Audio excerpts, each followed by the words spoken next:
here you go. This is Emily C., my new bestie. I hate the idea that someone out there hates me. I even hate thinking that Al-Qaeda hates me. I think if they got to know me, they wouldn't hate me. This stole the show. Emily C. was phenomenal. There's something you need to know. What?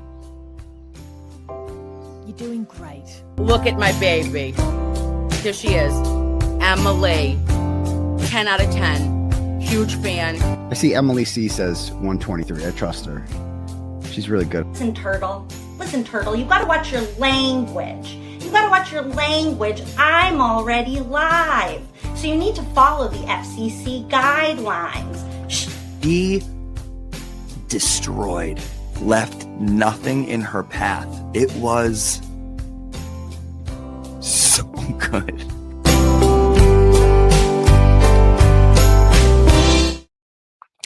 Hi, friends.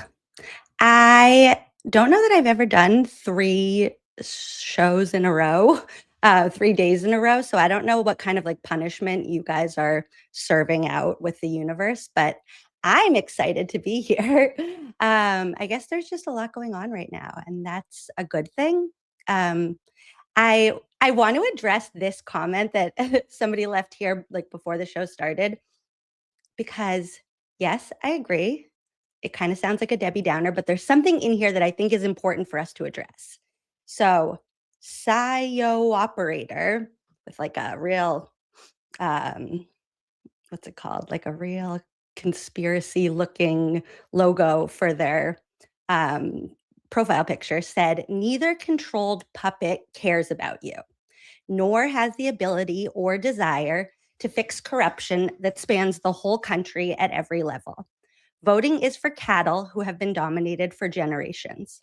Now, I can actually get behind some of that because it can feel really disheartening or feel like you're kind of just going uphill, and then every day you're starting over again, whatever that like Greek mythology is.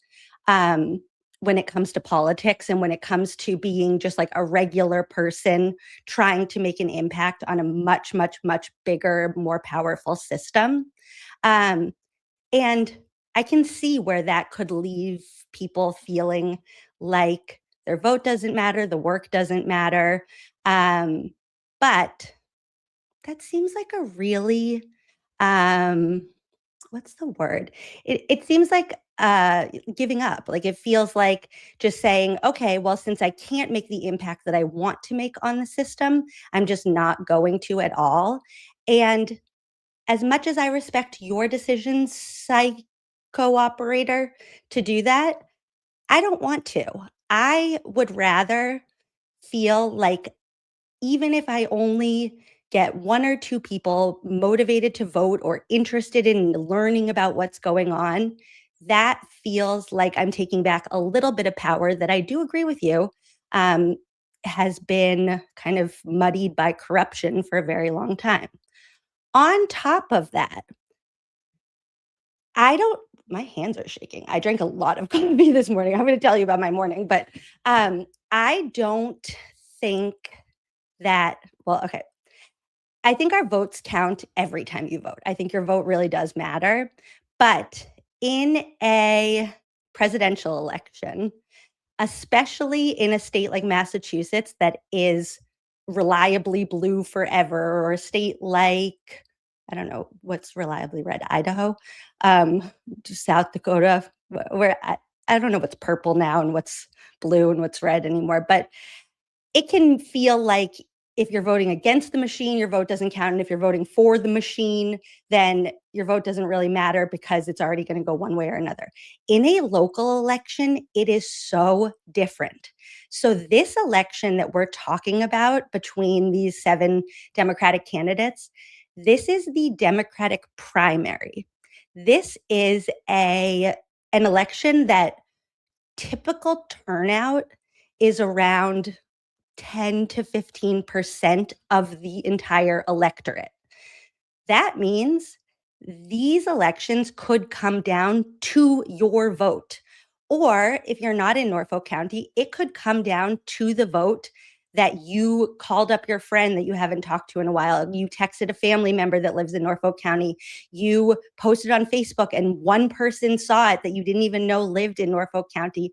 And that could truly make the difference in this election. Something about primaries or just elections in general in Massachusetts. Massachusetts is a reliably blue state, but there are pockets of like red, there are pockets of purple. And if you look at the turnout for the presidential election just in Massachusetts, how it went like town by town, there were literally towns that flipped from 2016 to 2020 to 2024 in the presidential election by like 7 votes. Sutton, Massachusetts is this little town out by where like Jimmy and Aiden live. And it went Biden in, what was it? However, it went like Democrat, Republican, and then it flipped back by 1 vote in the last election. So overall, no. Did that 1 vote make the biggest impact in the presidential election overall of who became president? No. But in the town and in the kind of like messaging of what that town stands for, it does make a difference. Also, you get a sticker when you vote and it's fun and it's cute. And there's like cute little poll workers that look forward to this all year, and they sit there and they ask you questions, and like this is like their big day out, and they say hi to everybody, and it's just fun. So as much as it can feel like it's easy to be defeatist, it's much more fun not to be. So let's all live in a hopeful place. What we are going to do today, okay, wait. Cindy from Virginia said, Emily, you are talking about educating people, but a large part of America needs people to be dumb. I want to hear more about why do they need people to be dumb? Typical turnout for big elections is usually less than 50%. That leads me to this. I'm mirrored, so I don't know which side it's on when I'm pointing, but whichever side there's a QR code on. Is it this side? Is it that side? Is it this side? The QR code at the bottom of this, just down, goes to the Massachusetts voter registration page. If you live in Massachusetts, even if you're not in Norfolk County, check your voter registration status.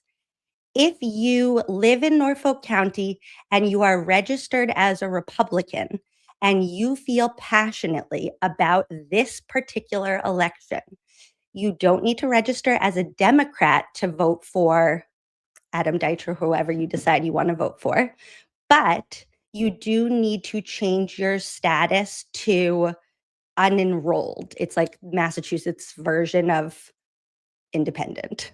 And if you're unenrolled, then when you go to vote, you can request either a Democrat ballot or a Republican ballot, and then you can vote on that ballot. I would strongly recommend that you do that, because if you are a Republican, if you are registered as a Republican in Norfolk County, you are somebody that is an untapped resource for this election. You are somebody that no candidates are looking at you and counting you in their votes. They're not probably knocking on your doors, I would guess. They're not reaching out to you because you are not their electorate. So you're not mirrored, you're Sally ported. That's the new verb. So I would very much recommend, I can't tell you what to do, but if I were you, then I would vote in the Democratic primary on September 1st. Also, that primary is like at a weird time with Labor Day and this and that. So if you are not going to be available to vote that day, or if you're not even sure, maybe you will be, maybe you won't be, request a mail-in ballot as soon as you can. I request a mail-in ballot every year, and sometimes I don't use it. Like sometimes I'm like, oh, I'll actually be here. I don't need to vote. I don't need to do the mail-in ballot, and then I'll go in person. But it's just like a good thing. It's like a backup plan. Hi, Mary B. Thank you for being here. So here is trainer FF Diane P said, I did this years ago. I registered as unenrolled in Massachusetts. Also, when unenrolled, you get way less political phone calls, emails, and mailings. That is a helpful tip. I feel like I'm the only person. I'm like, I love when they call and they're like, we're doing a political survey. And I'm like, drop everything. Yes, let's do it. I stayed on the phone with somebody once who was doing some type of survey for, there was a vote in Massachusetts a few years ago for like independent liquor stores and competition with like the monopoly of liquor stores or something. I don't know, but I talked to them for 45 minutes. I was like asking questions. Like, I think by the end, I was the only person who they were like trying to get off the phone. Like they're trying to get anybody on the phone to talk to them. And they were like, okay, goodbye, Emily. Goodbye. Okay, bye. Okay, we get it. See ya. Okay. Kristen Pino wants to keep me on track, and I appreciate that about you, Kristen. Kristen says, who seems to be the front runner in this race so far? So let's look at a couple of things before we get started on our plan today, which is to watch some videos. Kyle Sharkey sent me this morning, and I think it should, I think it's important to keep in mind, that, oh no, how do I go back? Hold on. I think it's important to keep in mind that polling even in a presidential election where they put like millions of dollars into polling is still hardly ever accurate. It is really hard to get an accurate idea for what people are unpredictable. We're all weird. On top of that, looking at donations is one way to kind of like suss out how a candidate is doing, but it also could tell you nothing at all, because one candidate could have a ton of donations because they're reaching out to a like subset of very wealthy constituents who then are not very motivated to vote. And then another candidate might be reaching out to like the regular people who don't have a ton of money to donate to their campaign, but they're very motivated to vote because they don't have a lot of money to donate to the campaign. So you just never know, but it can give you an idea about a popularity contest. So this graph says at the top, Norfolk County, Massachusetts, District Attorney money campaign contributions by location. And then on the y-axis, it lists the candidates, and the x-axis tells us the amount of money. And then down below is the key, where the blue represents money coming from Norfolk County. Green represents Massachusetts voters, but outside Norfolk County. Gray represents donations from people outside of Massachusetts, and yellow represents self-contributions and or loans. And it's important to know that if you are somebody who is outside of the country, you're not eligible to donate to political campaigns in America, which I think is like the one place that they laid down the law where they were like, okay, we won't be corrupt in that way. We won't have our elections bought by another country. But, so let's take a look. Greg Connor has the highest number, the biggest amount, the most money, whatever the term is, the most money raised from inside Norfolk County. He's raised, it looks like, about $100,000 from in Norfolk County. Next highest in Norfolk County is Juna Perkins, just under 75,000. Then it looks like Adam Deitch is just a little bit ahead of Craig McClellan, but they're both sitting maybe around 45, 50,000 from inside Norfolk County. Jubinville and Macy Lee are at about half of that. And I don't know what's going on with my Jimmy Bearcat up there, but Jimbo, let's get you a couple bucks. Somebody throw Jimbo a couple bucks just to make him feel good.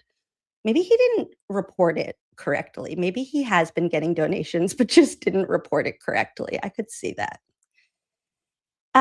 Next up is the green, which is Massachusetts, but not Norfolk County. And it looks like Greg Connor and Adam Deitch have raised about the same amount in that category. It's harder for me to tell, like, because the key, maybe it's like 75,000, a little less.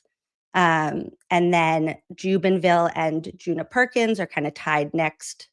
And then, yeah. The gray is where this gets really interesting because Adam Deitch has raised the most money overall. Oh, that's right.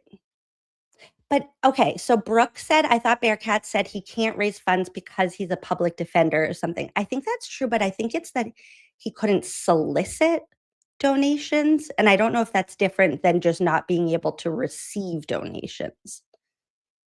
I don't know though. Well, then he should have left he's not invested like Greg Connor was, because Greg Connor quit his job so he could do this.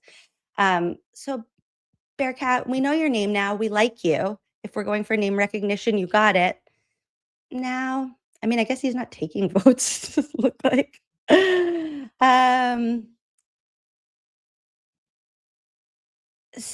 Simnai Boss, which I still don't think I'm saying your name right, said, how many thumbs up or thumbs down do you get per video with all the encouragement is given during a stream? That might give you some idea about how people feel about voting.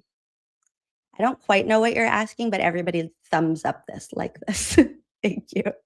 And do it for this cute dog. Okay.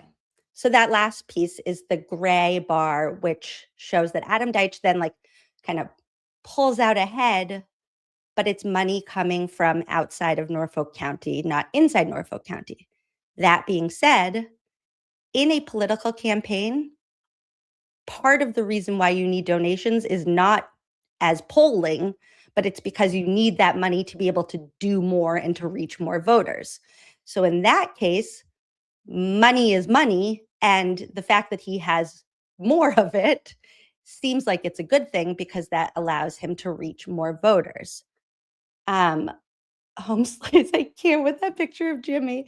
Home Slice said what you said about lawn signs is telling. Yes, so I've been keeping track of lawn signs in the area, and Greg Connor definitely has the most lawn signs of all the candidates, but it does feel like they were kind of shipped out to a bunch of households in a package of 3 with Mike Rush and Stephen Lynch, who are also running for Senate and Congress.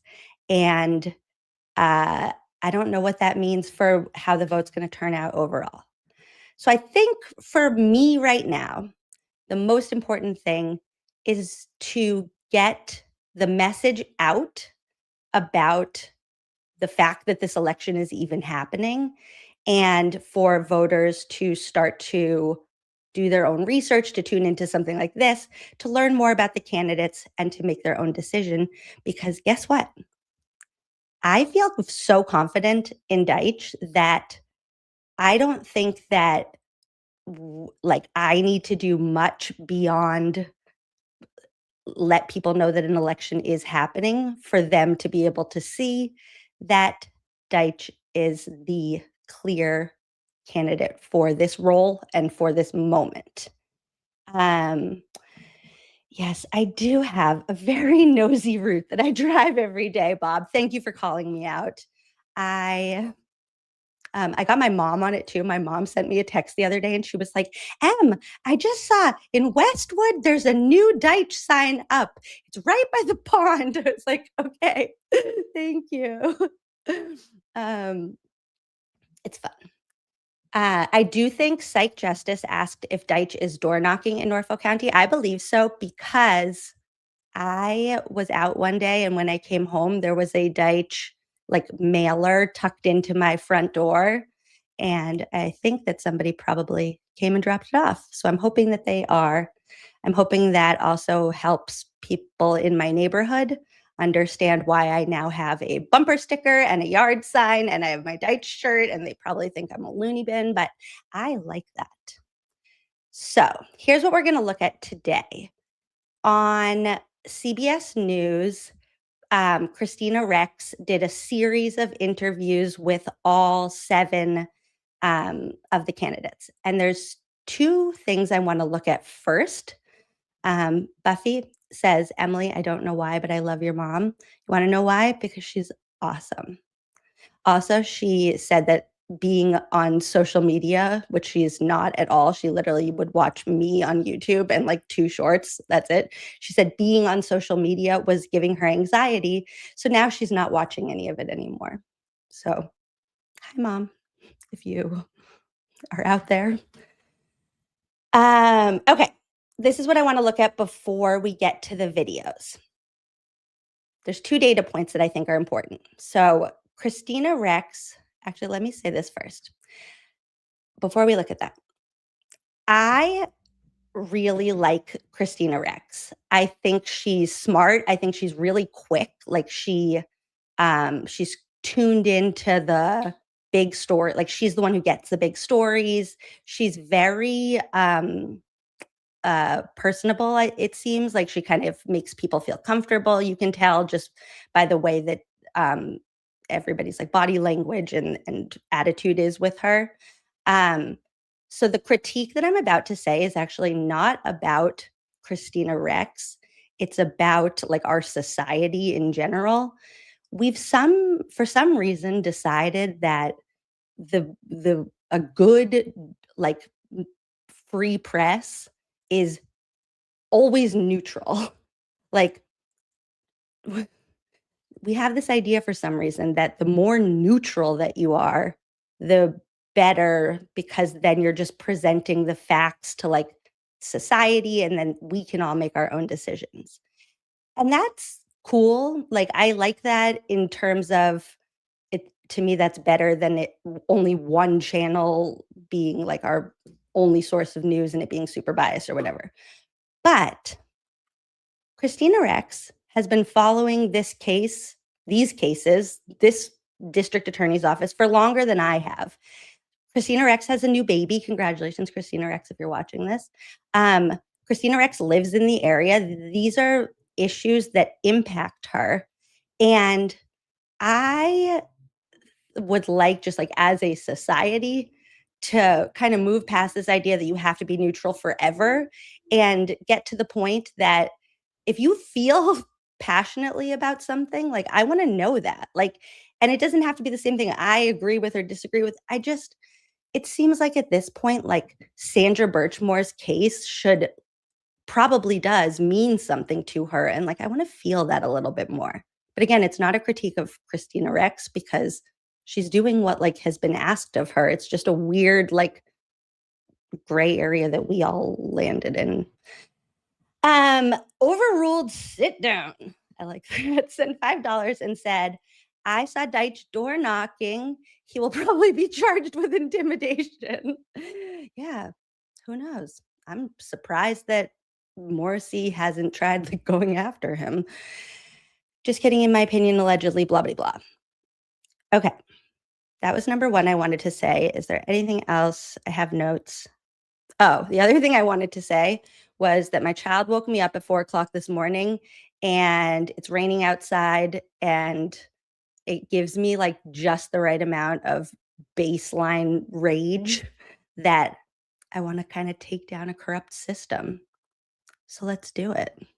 Yes, exactly. Nay Taylor gets it. It's like Christina can't show her bias. And that's why I'm not being critical of her for not. She does do a little bit like when she interviewed Paul O'Keefe. It was like she felt very much like a part of the family. But I think she was just doing that because it's like more comfortable to be empathetic when you're sitting across from the brother of a victim. So I don't fault her for any of that. I really like her. I want to be friends. I saw her at one of Farwell's hearings. She like came in and she sat behind me and she clearly, I mean, she obviously has no idea who I am. Like I'm nobody. And I was like, ooh, like, do I go introduce myself? I didn't because I didn't want to be a weirdo, but maybe someday we could be friends. We could go get coffee. You could tell me what you really think about things. I'll keep your secret. I'm really good at keeping secrets. I don't like telling secrets. Okay. Was that everything? Oh, and the last thing is that I say all of that to say that Christina Rex kind of set up all of these interviews in a way where she tried as best as like each candidate kind of allowed for to ask them all the same questions, which I really appreciated because it really gives us a chance to kind of like line everybody up and see where everybody stands. Some for each one of their like kind of own background couldn't answer the exact, like you can't answer the same questions the same way because, you know, Greg was part of this and Adam was investigating them and blah, blah, blah. You'll see what I mean. But I say that because I think there's two data points that are interesting to look at when we look at these 7 interviews. So they came out yesterday. And first I have the time circled here. So you can interpret the time of how long somebody spoke to Christina Rex for in a couple of different ways. You could interpret it as they were over-explaining themselves or just long-winded people, or you could interpret it as like, this is a really passionate person who has a lot to say and wants to make sure their message is getting out, or this is somebody who just wanted this interview to be over with. So let's see. Adam Deitch's interview was the longest at 43 minutes and 8 seconds. In a distant second was Greg Conner at 31 minutes and 42 seconds. Then behind that was almost a tie. Macy Lee was 26 minutes, 39 seconds. Craig McClellan was 26 minutes. Juna Perkins was 23 minutes. And then Jim Bearcat, 15 minutes, 35 seconds. And Grandpa Jubinville bringing up the rear at 14 minutes and 44 seconds. We Got Your Back just changed to unenrolled. And this is what I mean. It's like little by little, we can make an impact on the electorate overall. We got your back. We got your back. And you got our back. And I love it. Okay, that was the first data point. The second is the views. Because if we're talking about polling, now I know they're not all in Norfolk County, blah, blah, blah. But Craig McClellan, who to me feels like kind of like prom king, starting point guard vibes, has 95 views. So I thought he was like the most popular guy in the room. Turns out he's the least right now. Grandpa Jubinville has 101 views. Macy Lee's is 105. Bearcat, almost there with Juna Perkins, 137 and then 138. And then Greg Conner has 357 views. And Adam Deitch, his interview has 2.7 thousand views. So just a data point to look at. The last thing I want to show you before we get into the videos is the description that they put at the bottom of each video, because something about it just made me laugh. So this was on each video. It said, WBZ's Christina Rex sits down with each candidate running for the Democratic primary for Norfolk County District Attorney, the seat being vacated by Michael Morrissey. The candidates talk about Karen Reed, Sandra Birchmore, Michael Proctor, Turtleboy, and more, with a backwards quotation mark for turtle. The way that it's like and you'll see when we watch this too, it's like, now to the scary topic, it's Turtleboy. And I'm just imagining there are voters out there that are like, what's a Turtleboy? So that made me laugh. Here we go. Is there a topic that you would like to start with? These are our options. I made 4 little compilations. And the sound, WBZ. Okay, I have a bone to pick with them first. Aren't you supposed to have you have all the money and the equipment and then this and that? Your lighting for Deitch was awful. You gave Conner this creepy lighting that went into his eye. Like his lighting is better overall, but there's a light like shining in his eye, and it makes his eye look scary. I was watching last night in my bed, and I had my phone like close to my face, and I had to keep like looking away because it makes his eye look like he has like a glass eye or something. Creepy. And your sound, like Amazon has better microphones than whatever WBZ used. So I tried to fix the sound a little bit. We'll see how I did. I did it in Canva, so it's not professional, but apparently that's better than what WBZ has. So out of these topics, the first one I see in the chat is the first one we're going to go with. Your options are Turtleboy, Karen Reed, Sandra Birchmore, or Michael Proctor. Go, vote.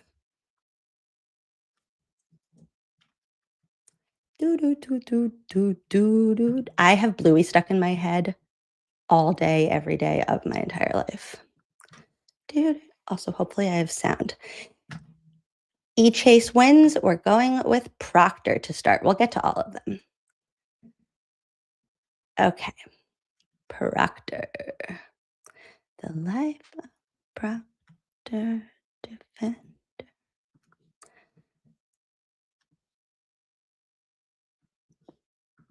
Ooh. So we're not, also, I'm glad you just said this. Nate Taylor said start at the beginning. We're not going to watch the interviews all the way through because I wanted to put them like head to head. I put links to the full interviews in the description of this video. Okay.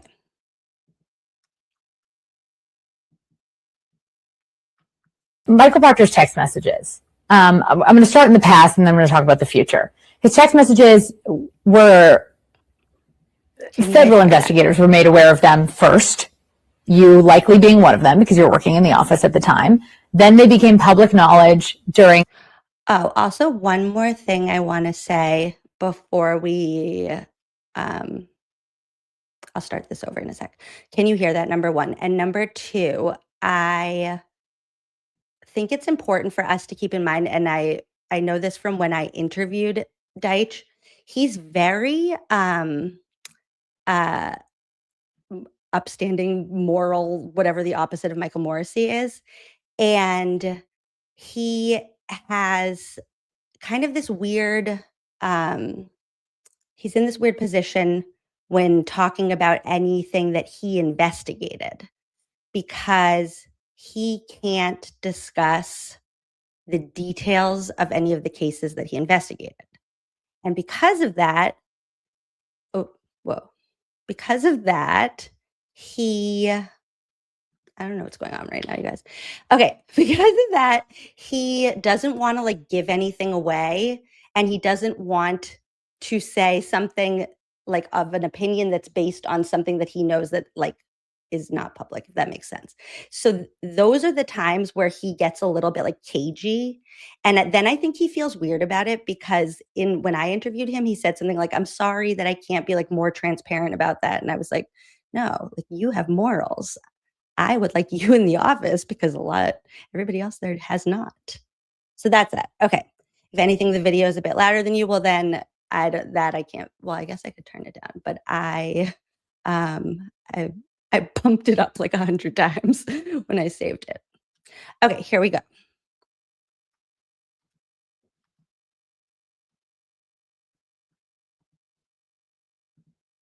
Michael Proctor's text messages. I'm going to start in the past and then I'm going to talk about the future. His text messages were, federal investigators were made aware of them first, you likely being one of them because you're working in the office at the time.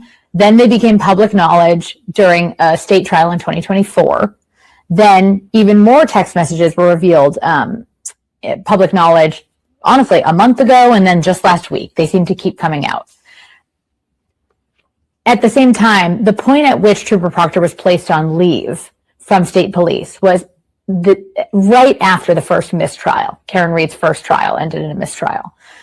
If you had been the DA at that time, with all that timing of those texts coming out, what would you have done differently, or would you have done something differently? Yeah, first of all, and it applies to the Karen Reed case, it applies to the Sandra Birchmore case, it applies to any other case in Norfolk County. As district attorney, I will follow the facts and the evidence no matter where they lead or who they implicate. And it also means finishing an investigation before deciding whether to charge and what to charge. And so I think those two cases demonstrate something that's been happening in Norfolk County for years. I've been calling it a two-tiered system of justice, where if you... I just want to pause there for a second and talk about how perfectly snarky that one sentence was that he just said. His goal is to finish an investigation before prosecuting it. Like, oh, thank you. The bar is so low after this administration. I would like to finish my homework before I hand it in. I would like to make sure that I actually investigated a case before I just arrest somebody and destroy their life and tear apart a community and send the internet into upheaval. Wow. Thank you so much. you know the right people, or if you're connected to certain members of law enforcement, you've been able to get special treatment in Norfolk County. So number one, I would finish the investigation into the death of police officer John O'Keefe before deciding whether to charge someone and then what to charge. In addition, the charges would match the evidence. That would be a difference as well. You asked specifically about Proctor's. Yeah, I'm going to ask you about what you would have charged if you had been in charge for the Karen Reed case, but yes. Again, the snark. Like, I would make sure that the charges match the crime. Like, that seems like, I don't know, police school day one, the academy day one, whatever you call it. That seems like kindergarten. So the sound was so bad. Hellfish Haven said, why is she yelling at him? The sound was so bad from WBZ. I tried to fiddle around with it. I think I might have made it worse. But I blame them because they're the big conglomerate that's supposed to have look at all that equipment back. What is all this equipment that you're not using? What's this? What's this? And also, are they in a big laptop? What is this?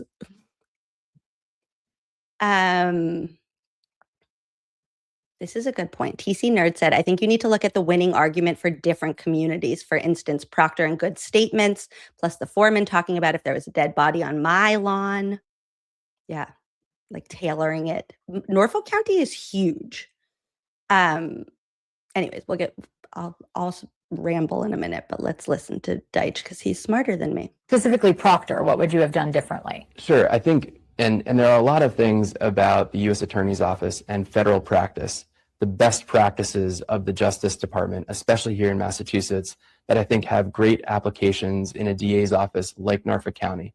And I think there are ways that we as federal prosecutors are required to vet the members of law enforcement who are working our cases that clearly failed in the case of Michael Proctor.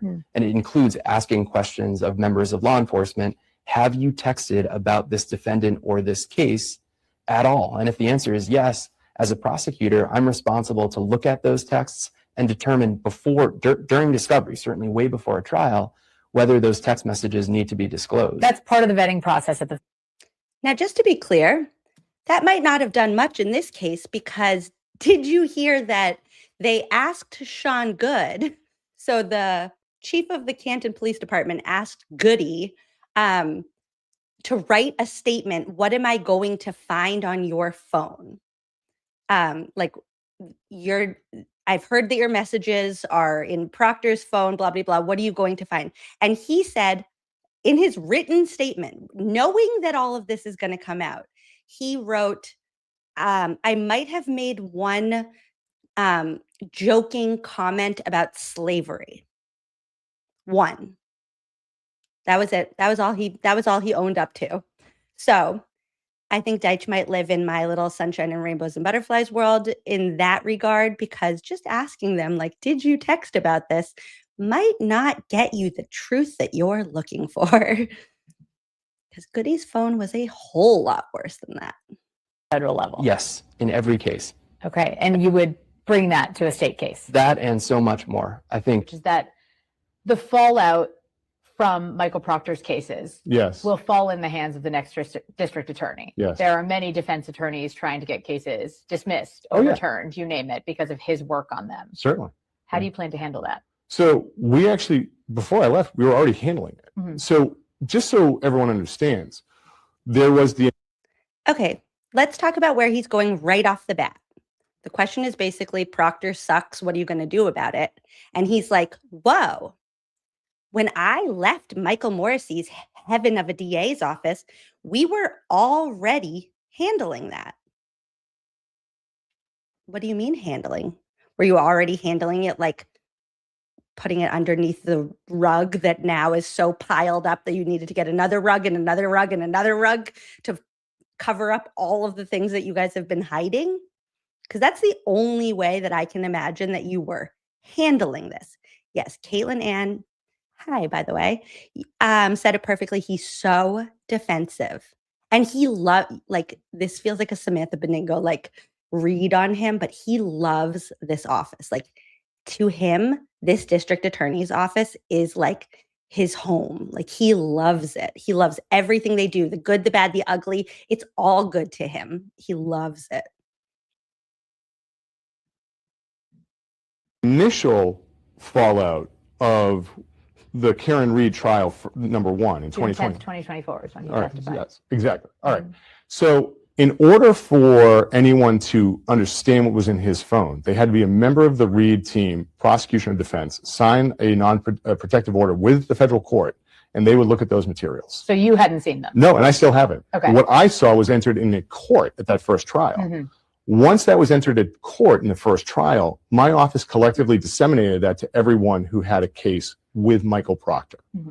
So then if you go forward to the next case, which is the Miles King case, and Rosemary Scarpiccio gets an order from Judge Doolin to issue the production of his personal cell phone. Mm-hmm.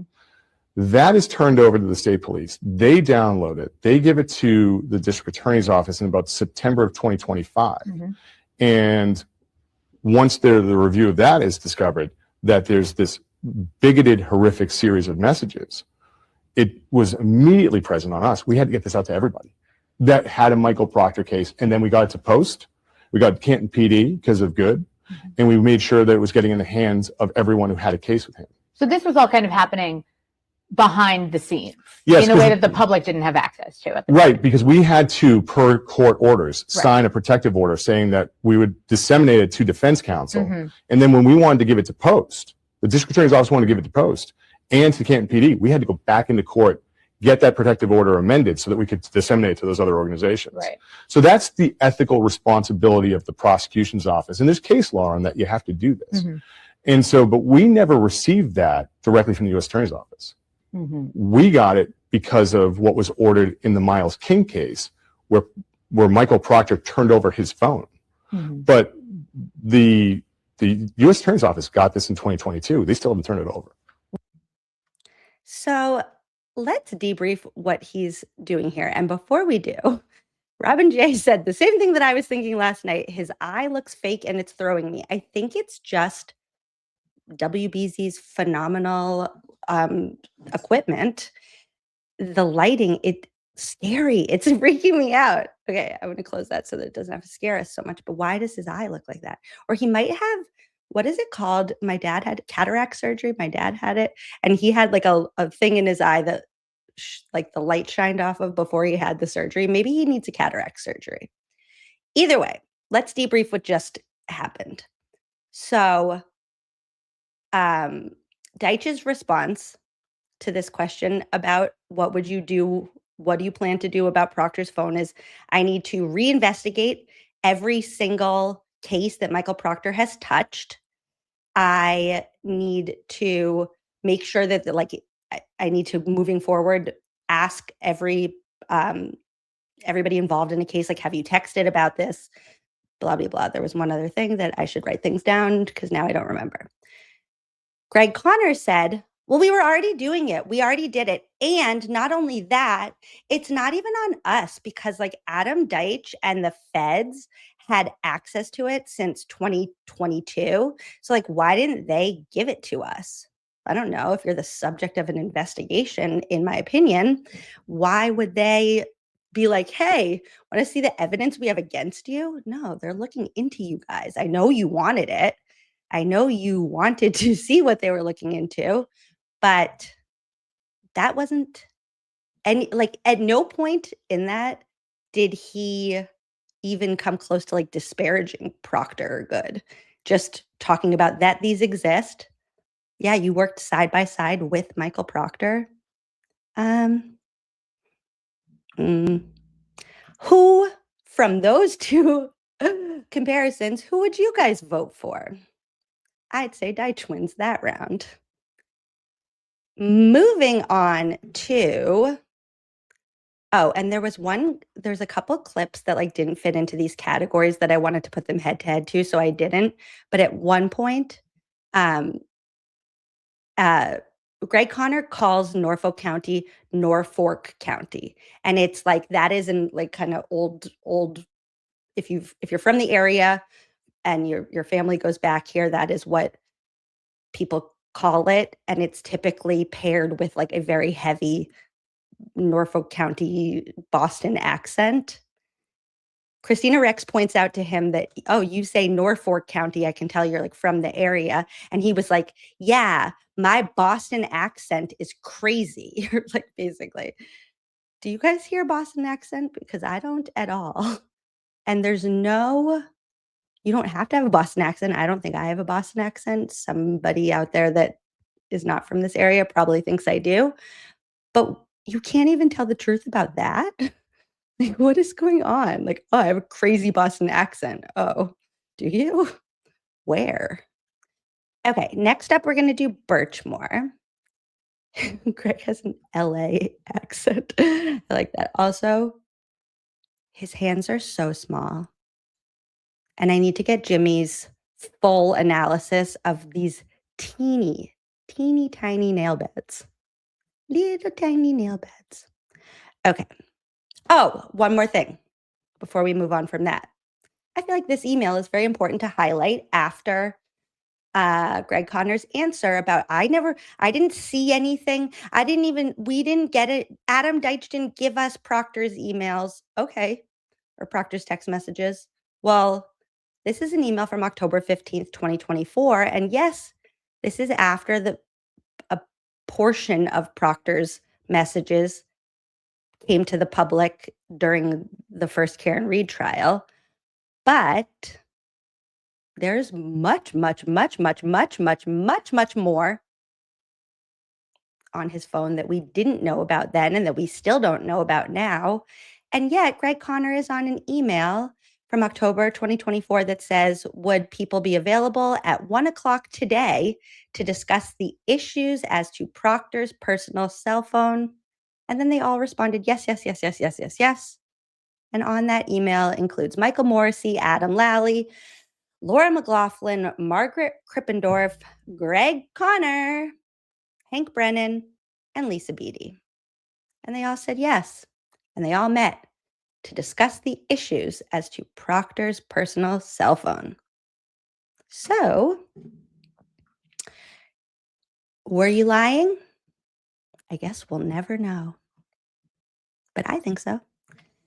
Here's Sandra Birchmore's mashup, Justice for Sandra Birchmore. And before we get into that, for anybody who is unaware or needs a little refresher, yes, Matthew Farwell is currently facing trial. It's slated to start in October for the related to the death of Sandra Birchmore, but he is not on trial for the murder of Sandra Birchmore. He's not on trial for the murder of Sandra Birchmore because he is being charged by the feds. And the feds can't charge murder, but they can. There's like a little like loophole where they can charge Matthew Farwell for the murder of a witness, which puts more on the federal government of what they need to prove in this case in order for him to be found guilty. There's like 2 steps to it, basically. First, they need to prove that she was a witness to something, and then also that he murdered her. That is because, according to this current Norfolk County District Attorney's Office, he's still an innocent man, because according to them, Sandra Birchmore took her own life, which she did not even just in my opinion. It's a fact. I mean, it is my opinion at this point because justice, but like, it's a fact. And they have still, to this day, even though Matthew Farwell's name has been in every single document about Sandra Birchmore since day one, they still, in their eyes, he's just free as a bird, not innocent until proven guilty, just innocent, cool guy that they probably were friends with, in my opinion. Yeah, and the DA could bring state charges, Bob reminded us, but won't or hasn't. So let's see what they have to say about that.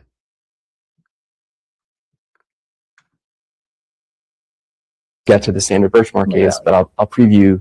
A few months ago, members of Sandra Birchmore's family endorsed me in this race, which is the most humbling thing that's happened in this race. It's the biggest honor of this race for me. And they're an example of a family that has been wronged by the DA's office. And it's sort of on another planet compared to the Karen Reed case, because you have another investigation that was never completed by the state police detective unit, by the supervisors who were working with them at the DA's office. And the themes are remarkably similar. You've got a rush to judgment, you've got shortcuts taken, you've got a conclusion drawn before the evidence is collected. And in both cases, the U.S. Attorney's Office felt compelled to step in, and in that case, actually charge someone with Sandra Birchmore's murder. Right. Because the U.S. Attorney's Office and the FBI actually looked at the evidence in the case and completed an investigation and realized it's a murder, not a suicide.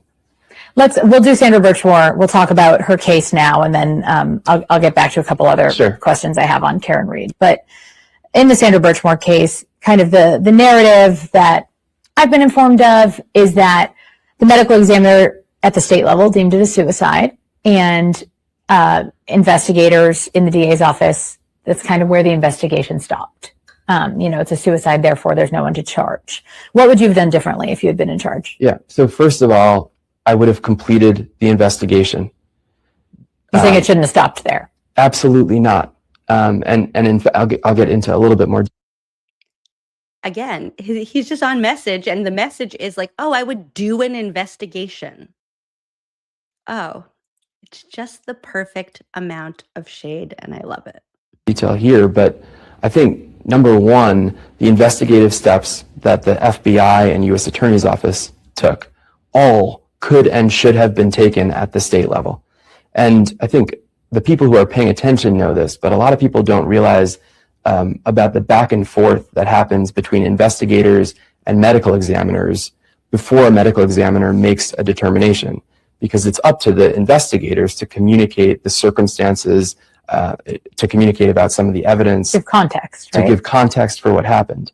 And I think, the implication that a member of law enforcement could have been involved in causing Sandra Birchmore's death, and relationships and conflicts between members of law enforcement meant that the 2-tiered system of Michael Morrissey kicked in again.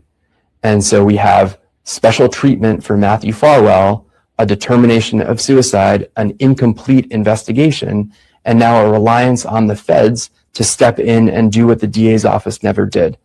And I'll go a step further.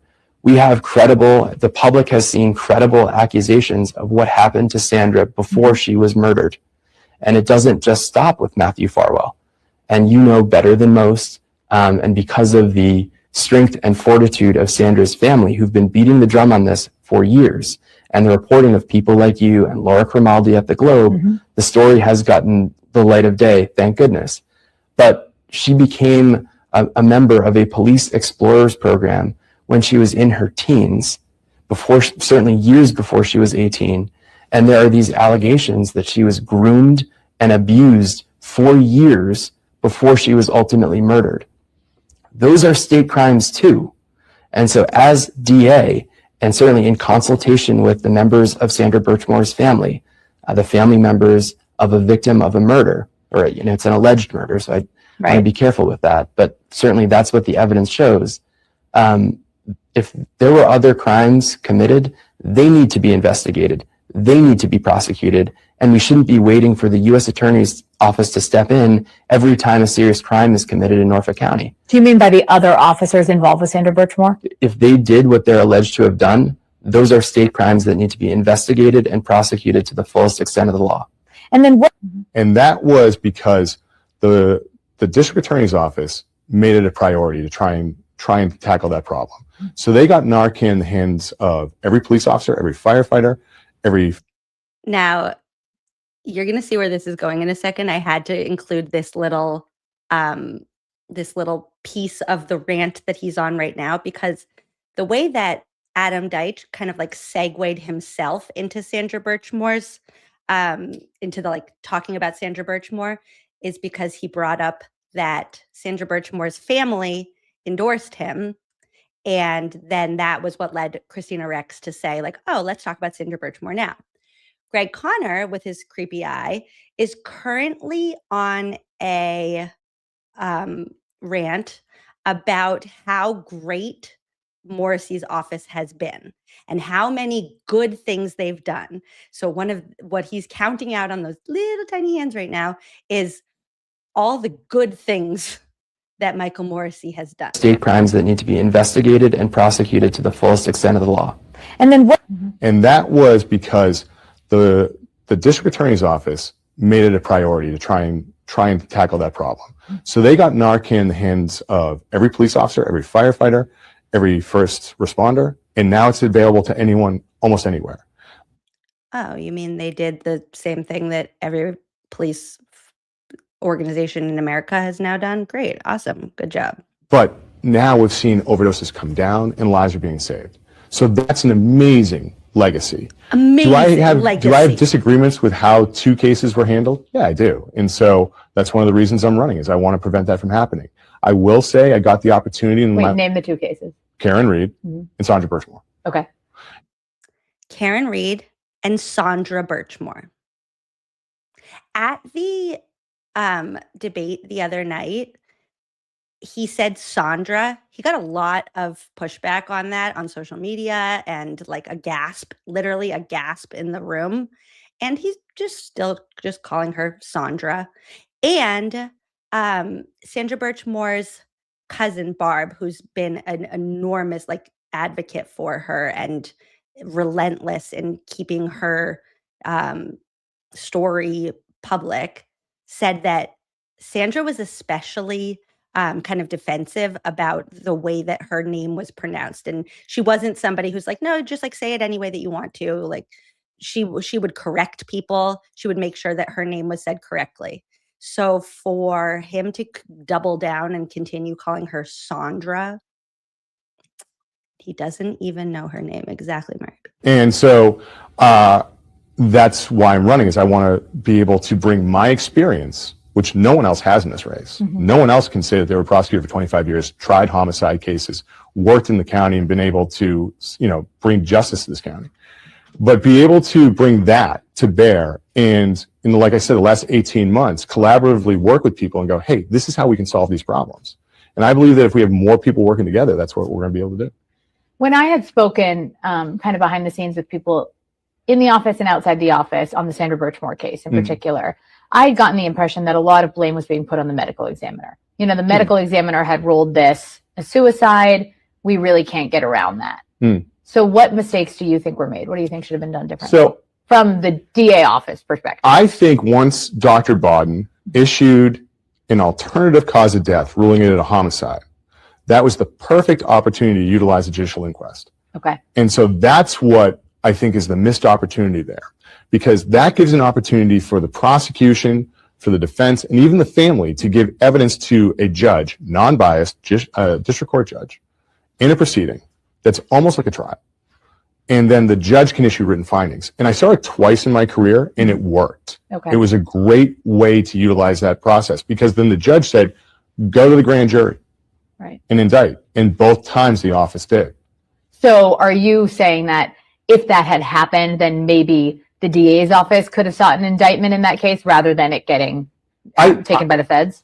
Well, I definitely think that could have been a byproduct of going to the inquest. Right. I think the inquest was the best first step that could have happened, because you get to really vet every witness that way. Mm-hmm. You get to really understand, like, what is it that Dr. Bodden's saying? Why is this a homicide? Why is the ME's office saying it's a suicide? And, you know, I've worked with Dr. Kaplan Martinez. I've worked with Dr. Hull. They're excellent doctors. Mm-hmm. And I've used them both as witnesses. And so when they do say something's a suicide, that's an important piece of data. But when Dr. Bodden, who has a career of being, you know, a forensic pathologist for close to 50 years, and maybe in excess of that, that's also a valuable piece of data. So if there's a question like that, why not utilize the inquest process? That just seems like that was the missed opportunity. So for him, for Greg Conner, with regards to Sandra Birchmore, he just thinks it was like a missed opportunity that they didn't find out like why Dr. Bodden thought that this was not Sandra taking her own life. Now, you know how I could know that, and I'm not a medical examiner. I've never done an autopsy before. I saw the video surveillance of Matthew Farwell walking into her apartment, into Sandra Birchmore's apartment, and Matthew Farwell walking out of Sandra Birchmore's apartment. And that was the exact same time that Sandra's phone never moved again. Somebody who was on her phone constantly, per every single person that knew her that was interviewed by police. They actually did ask people, and they said, yeah, she's always on her phone. She's like always texting, always calling. And her phone stopped moving like 3 minutes before Matthew Farwell walked out of her apartment on video, masked, a notorious anti-masker during the pandemic, who refused to wear a mask, suddenly was like very concerned about the pandemic just that one day. And then he was interviewed in a car at a school, which is a weird place to bring somebody who's been doing disgusting things to children. That was a weird place to interview. Can we just, at the very least, no matter who wins this election, Massachusetts State Police, local police departments, can we just agree that you're supposed to do interviews in the interview room at the police station? Like, that seems like the bare minimum. Everywhere else, you go on YouTube, you type in like police interview, and billions of videos come up of all of these different suspects, witnesses, random people. We have all the full video and interview. And then in Massachusetts, you get a 1-paragraph thing being like, I met with Matthew Farwell at a school. He said he didn't do it. I said, see you later, Matt. Bye. What is even like in the case of Alex Murdaugh, where they wanted to be able to do that interview right away. So they did it in the car, and they have the little like lipstick cam, like it's in a like cash cab. And yet in Massachusetts, they're just like, hey, bud, no problem. Sounds good. Okay. Who needs a search warrant? Who needs an interview room? Who needs recording devices? Who needs a transcript? Nothing. So that's another piece of the legacy of the current DA's office that Greg Conner is very proud of. Very, very proud of. Yeah. In Real Investigations, we record every interview. In like, when I was teaching, we like recorded lessons. Like I would like record myself teaching math and then watch it back so that I could like see what my students were doing. Like the ones that I wasn't able to get to when I was like circulating the room. It's like, it's 2026. Like we have all of these devices.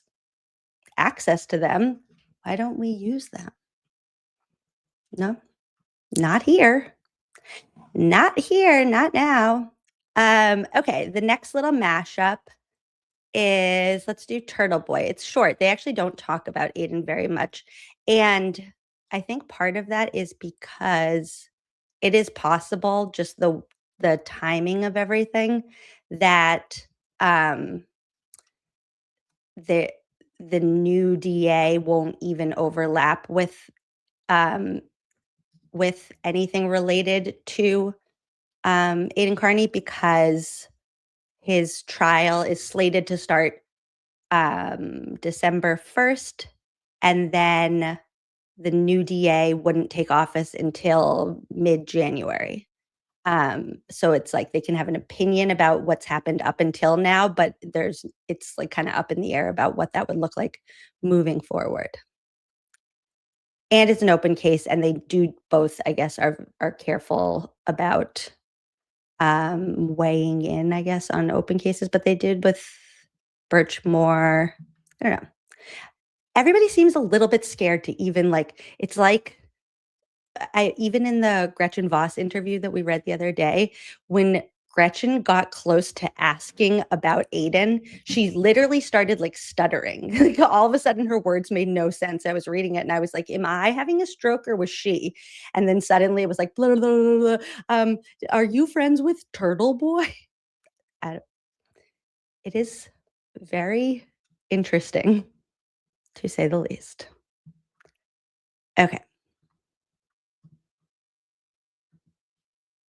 Into another somewhat controversial case in the county, which is Aiden Carney. Oh, okay. He's trying. Ever heard of him? Yes. Yeah. Look, they get so weird, right? We're gonna get to. Oh my God! I'm gonna say his name. Are you ready? I'm getting ready to say it. It's Turtleboy. Why are we all so weird? Christina, he does the same job as you. What is going? He's not the boogeyman. Into another somewhat controversial case in the county, which is Aiden Carney. Oh, okay. He's trying. Ever heard of him? Yes. Yeah. Wait. Oh. Okay. Oh. My God. What? Yeah. So again, for viewers who might watch this, he's the online social media blogger known as Turtleboy. For viewers who might watch this, okay, I'm gonna stop. I'll let it play through now. But what is going on? Why are they so afraid of him? Into another somewhat controversial case in the county, which is Aiden Carney. Oh, okay. He's trying. Ever heard of him? Yes. Yeah. So again, for viewers who might watch this, he's the online social media blogger known as Turtleboy. Yeah. He's facing several counts of witness intimidation, and most likely I think because of delays, he's going to go to trial under whoever's the next DA. Uh-huh. What would your plan be? Well, so right now there is an independent prosecutor that's been hired by the Norfolk County District Attorney's Office, retired Judge Cosgrove is prosecuting that case.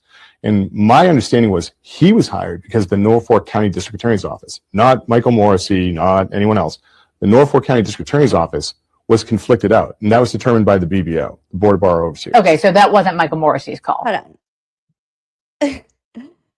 Not Michael Morrissey, the DA's office. That is Michael Morrissey. Why are we? Okay. I need to go back. Also, do you know how ridiculous you sound, Greg, to be so a retired judge is prosecuting that? You were in the office. You could have prosecuted it. Oh, you can't because you're conflicted because the word Turtleboy makes you go up in smoke? Okay. By the Norfolk County District Attorney's Office, retired Judge Cosgrove is prosecuting that case. And my understanding was he was hired because the Norfolk County District Attorney's Office, not Michael Morrissey, not anyone else, the Norfolk County District Attorney's Office was conflicted out. And that was determined by the BBO, the Board of Bar Overseers. Okay, so that wasn't Michael Morrissey's call. No, my understanding is that they went to the Board of Bar Overseers, got asked for an opinion. They said you're conflicted out, so you had to get another prosecutor. Mm-hmm. And so they eventually settled on, retired Judge Cosgrove. And so, if elected, I would just defer to the independent prosecutor. I don't think that you can interfere with that at this point in time, where there's been a decision that it's not the district attorney, it's the office that's conflicted. Retired Judge Cosgrove, I believe I noticed, let me check my notes to make sure, I believe he donated to your campaign. Well, I worked with Judge Cosgrove for about 10 years before he became a judge. And he's an excellent judge. He's a very smart person. And in fact, he was the person I used to go to for advice when I was in the DA's office. So your position would be, as DA, you basically wouldn't put your hands in that case. You would leave it up to him. I would leave it to the independent prosecutor. Move on to one other future case before I circle back, which is Aiden Carney, aka Turtleboy, is facing a number of witness intimidation charges in Norfolk County. There's a special prosecutor who's trying his case, and it's scheduled to go to trial right around the same time that a new DA would be taking over. Have you had conversations about that case? Have you thought about that case, and what would your approach be? I think I'm not going to comment on specific pending cases, but I will say that I call into question the decision-making of this DA's office based on everything I've seen in cases that I've either investigated or looked at.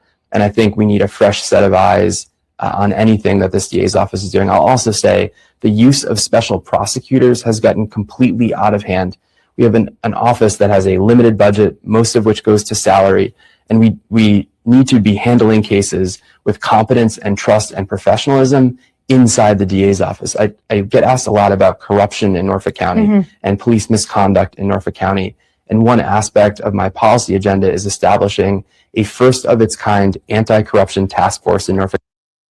And then he goes on to do his spiel. It is kind of funny now, like, I know this is just the nature of politics, but it is really funny to me, like, when you watch this same politician do a number of interviews, like, I feel like there's parts of Adam's pitch that I can, like, recite now.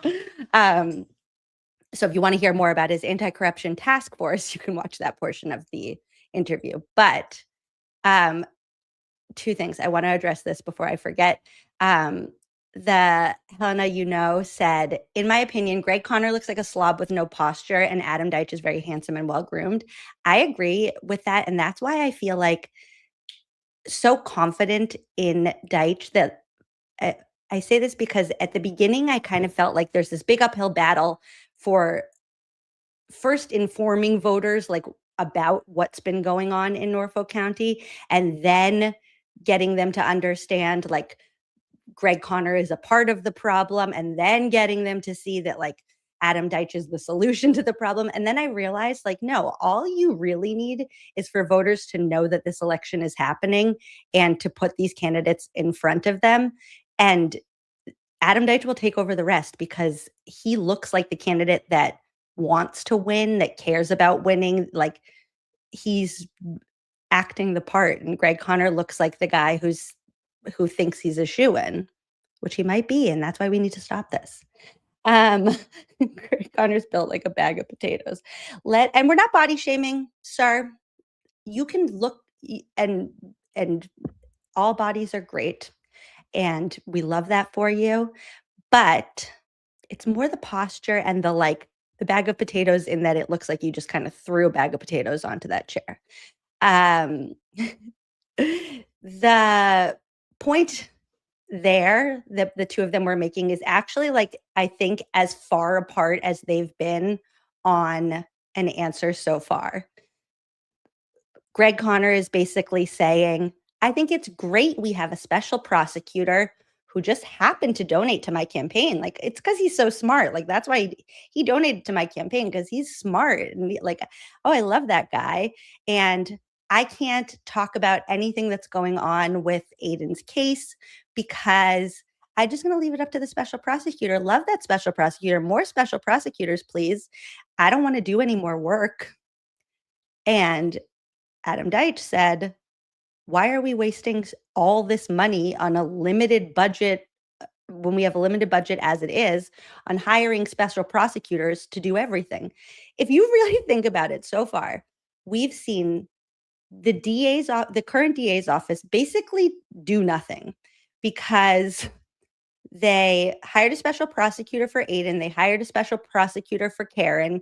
They needed the feds to prosecute Farwell.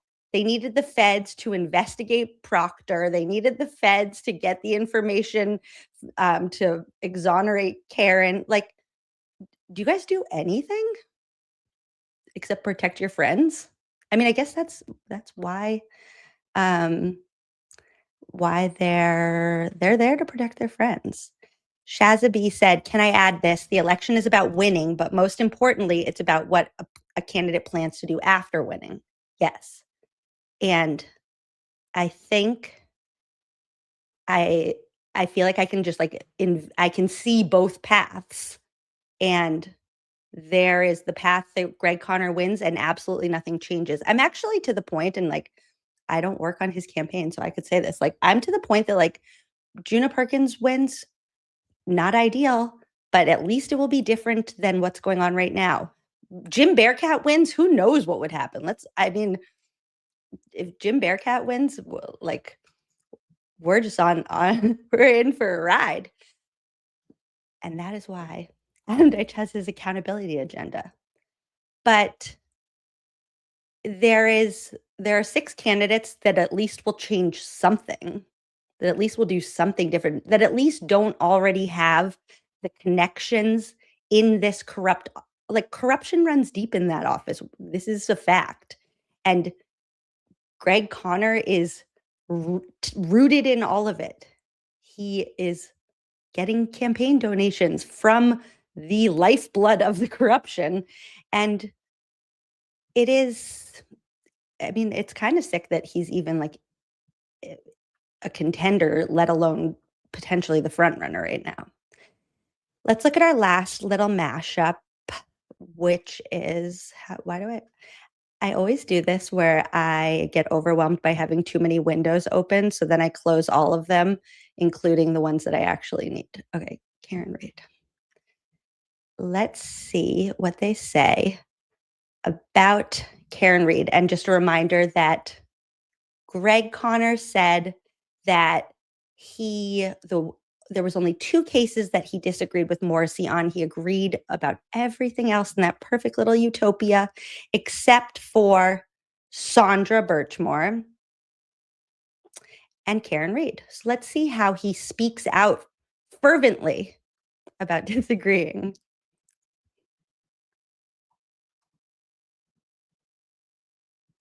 First, look 1,000 buttons. Okay.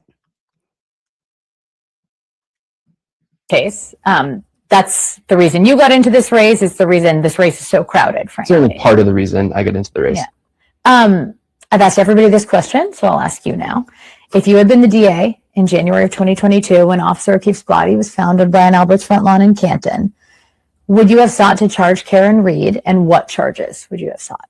Yeah, so I'm going to answer that question only based on information that has become public. Right, and I should point out that you know more than the public does. So let's go based on public information. Yeah, and just to step back, it's been publicly reported that I was the lead assistant U.S. attorney in the federal investigation into the death of John O'Keefe and the ensuing state investigation and prosecution of Karen Reid. And because of Justice Department policy, I can't talk about anything that is still a part of that investigation that hasn't been made public. What I can say, though, is this. That case, to be sure, brought to light deficiencies in this DA's office that are part of the reason why I'm running, and part of the reason the public is so angry about what's been going on in this DA's office. You asked, what would I have charged on January 29th, 2022? Well, first of all, I wouldn't have drawn any conclusions on January 29th, 2022. I would have ensured that investigative steps were taken. You and I are not trained investigators, unless, Christina, you are. I'm not. No. But there are things that you and I would have done when John O'Keefe's body was found that were never done by the state police. You and I would have secured the crime scene. You and I would have asked to search the house. You and I would have, we would have conducted interviews of people who were in the house. And so number one, I would have completed an investigation before charging anyone with anything. And I think, I can't comment on specific aspects of the evidence, but I think at the end of the day, the jury got it right based on the evidence that was presented at trial. And you know more than most because. Let's play a game called Read Between the Lines. Let's just re-listen to that last little bit. We would have conducted interviews of people who were in the house. And so I would have conducted interviews with people who were in the house. One, I would have completed an investigation. I would have completed an investigation Before charging anyone with anything. And I think, I can't comment on specific aspects of the evidence, but I think at the end of the day, the jury got it right. I would have interviewed the people that were in the house, and at the end of the day, the jury got it right. Well, knowing that he knows a lot more than we do, if he is saying he would have interviewed the people that were in the house, and at the end of the day, the jury got it right, I'll leave it to you to think about what he's saying. Based on the evidence that was presented at trial, and you know more than most because you were there. But there were witnesses in the trial who I found Every day. Okay, Christina, relax. Cool. very credible. Dr. Wolf and Dr. Rentschler, who were... Oh, wait. Okay, I'm going to stop stopping it, but he's about to do something so cute. This is just an in my opinion thing. We don't know anything for sure. My guess, my read on all of this is that Deitch is the one who contracted ARCA, that he did the research of who are the best engineers in our country, who is going to be, who are the people that I can trust with this case. And he probably looked at a whole lot of different engineers and he settled on Rentschler and Wolf. This is all in my opinion. I don't know this for sure, but that's my guess. He's about to give himself a big pat on the back for that. And my guess is that Adam Deitch was the ice cream man. Which, if this man came to your house and knocked on the door, would you think that he was like a salesman selling Cutco knives? Because I wouldn't. Incredible. Dr. Wolf and Dr. Rentschler, who were working for an entity called ARCA. Who had been hired by the feds. Who it was reported were hired by the federal government. Okay, watch this, you guys. Hold on. He goes, who it has been reported was hired by the federal government.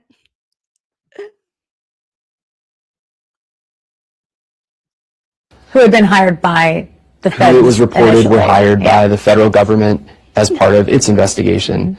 They are PhDs whose opinions are unassailable. And they concluded, as you know, and as many folks know, that the taillight could not have broken on John O'Keefe's body.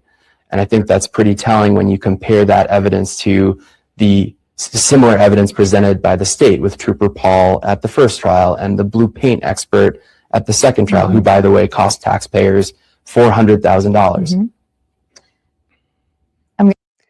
I love that he calls Judd Welcher the blue paint expert every time.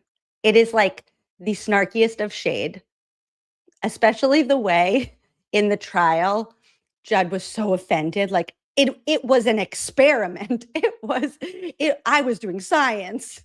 And he just keeps saying, I think in Samantha Beningo's analysis of his the interview I did with him, she basically concluded that like he wants all of us to know like he's one of us, but he like can't say that he is.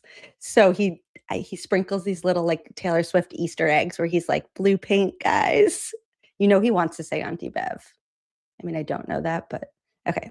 I'll let him talk now and I will stop. Expert at the second trial, who, by the way, cost taxpayers $400,000. I'm going to ask you again because Sure. I've tried to pin No, everyone down please. on this, which is knowing what the public knows, I'll say, not knowing what you know. Do you think Karen Reed was the person to charge in that case?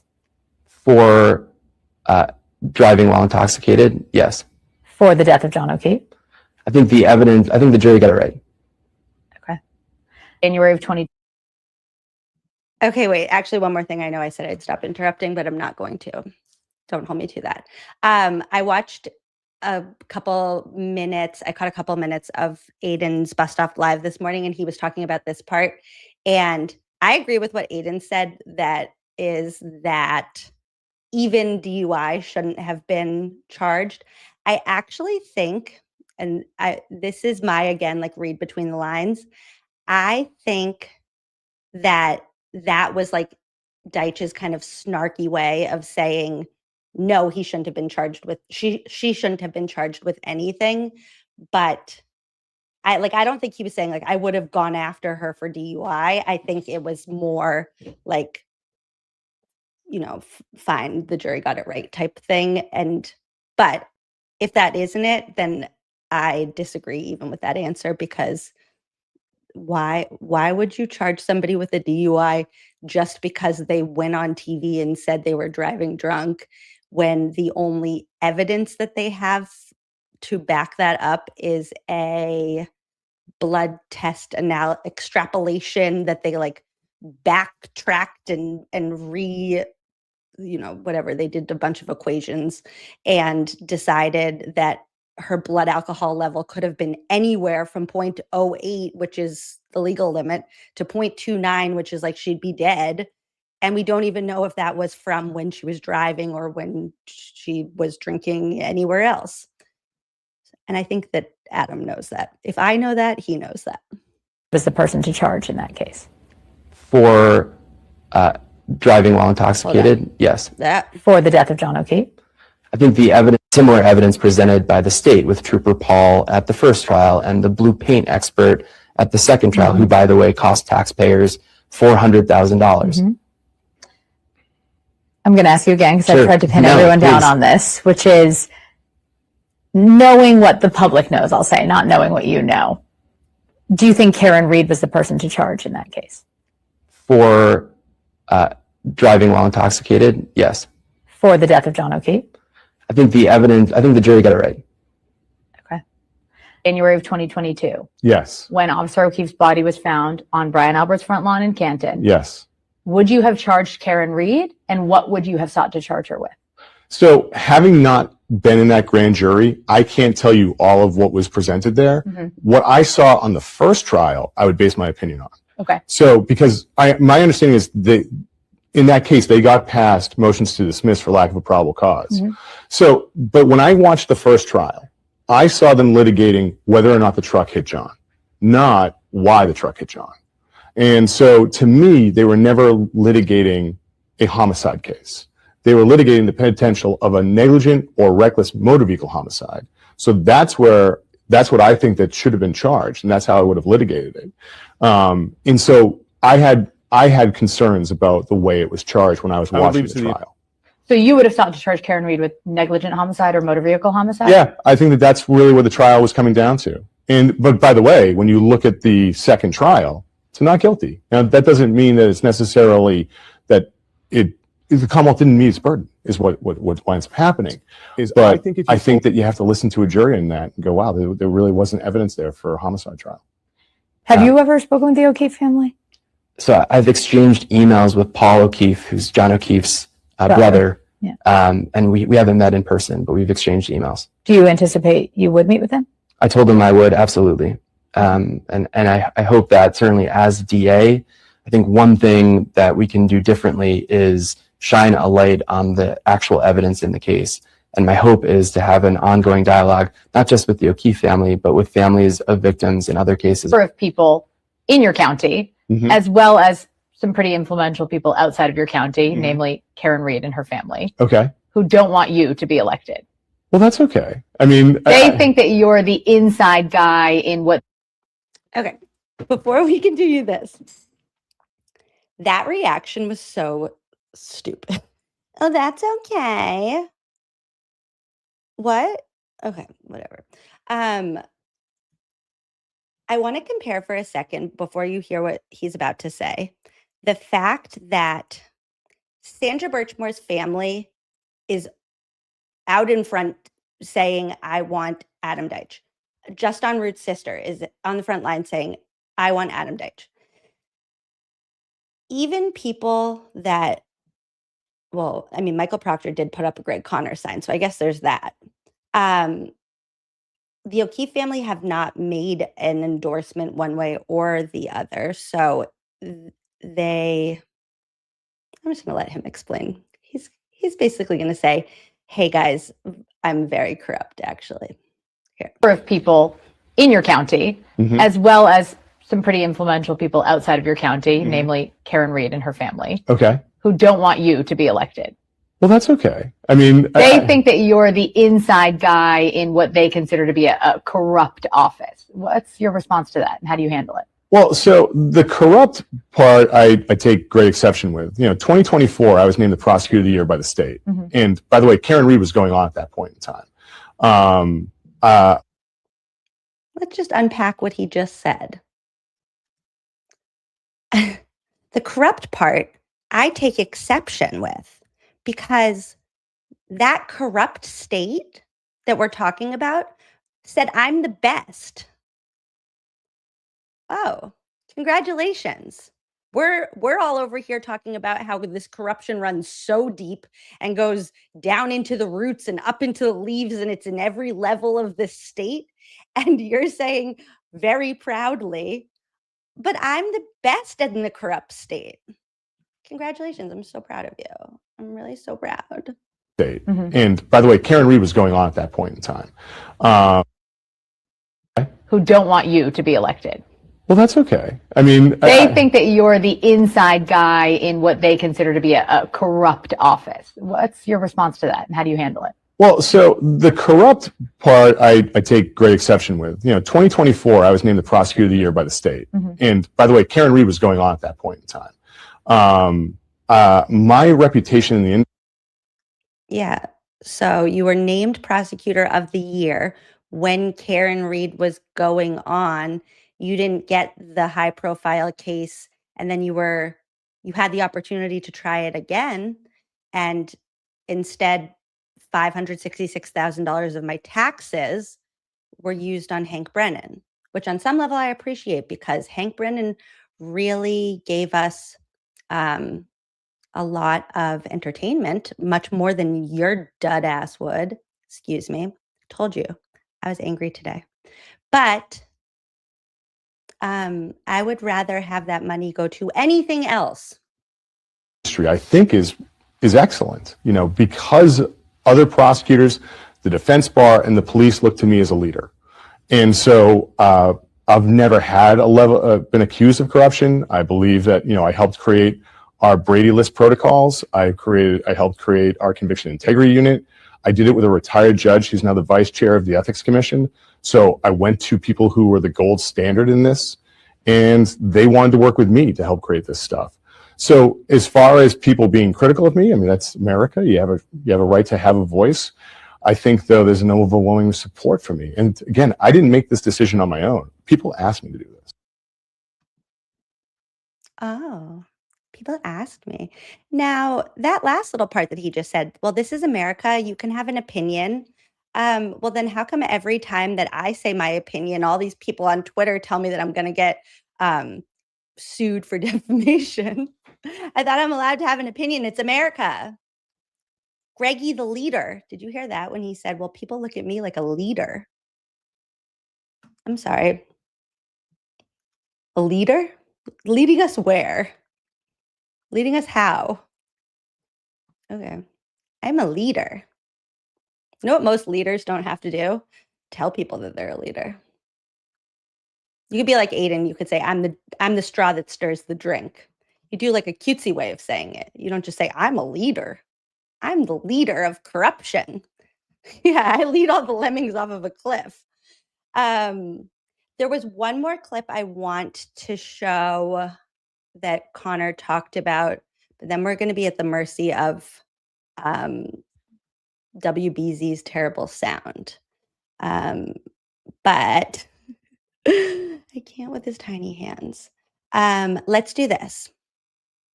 I think it's time for a fervent break. And then we'll close out with WBZ's terrible sound and Greg Connor telling us what the real problems are in Norfolk County. Does anybody have a fervent request? I told Fervent yesterday that we did the deep cuts that some of you guys hadn't even heard before, and I loved that. So let's keep doing some deep cuts. You know what we never play, and I don't even know. I do know why I never play this, because it's like not really related to what we're talking about currently. But let's do Kelsey's song.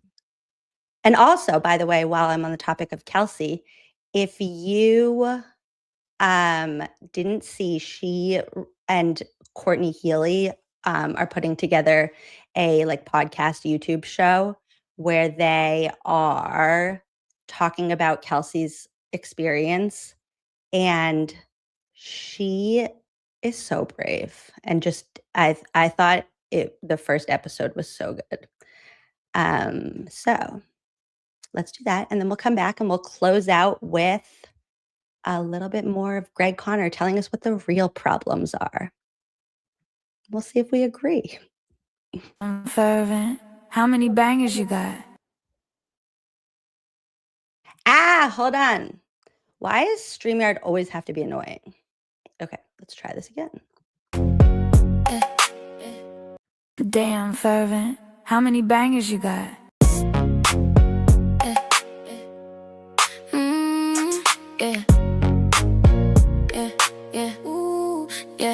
Took a bullet in the chest and woke up under arrest.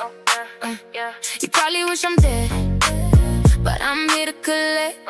Every breath a reminder, I will never forget. You tryna take my son, then it's off at your head. Yeah, I'm out for the kill, and I'm out for the bucks. The world knows the deal, that my fiance sucks. Restraining order was silly, tryna paint me as a maniac. You would think I'm Chili's, the way I want my baby back. It's gangsta kill, spend some time in the cell. I've been acquitted, baby, time to unleash hell. Hey yo, it's gangsta kill, spend some time in the cell. I've been acquitted, baby, time to unleash hell. Yeah, just McCarthy sent my ass to jail. A motion to recuse made a Tucker tale. Thought you was slick when you revoked my bail.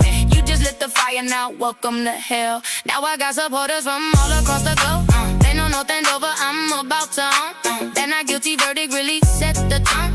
Next battle up, bring Caden home. It's gangsta kill, spend some time in the cell.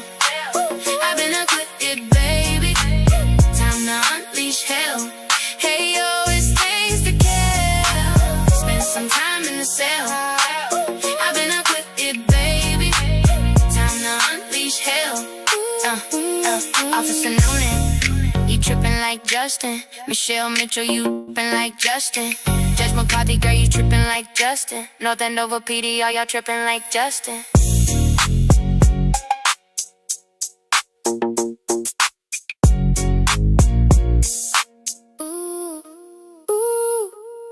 Kelsey Fitzsimmons is a North Andover police officer who was shot. Okay, she was shot, and she was shot. She was shot. After all, she was shot. In case I didn't make that clear yet.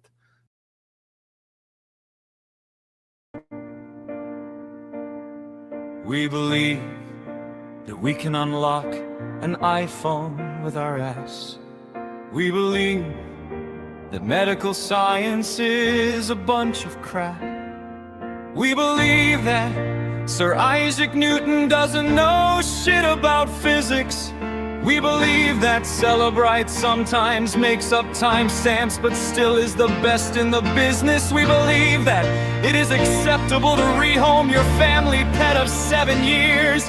We believe that when we are harassed, that's the only time we shed real tears. We believe that we love John O'Keefe, but our group chat showed no compassion. We believe that sometimes you slip on ice and land on your knuckles. Don't you hate when that happens? We believe in providing law enforcement with specific text strings that make us look good and then destroying the ever-loving shit out of our phones. I'm not done.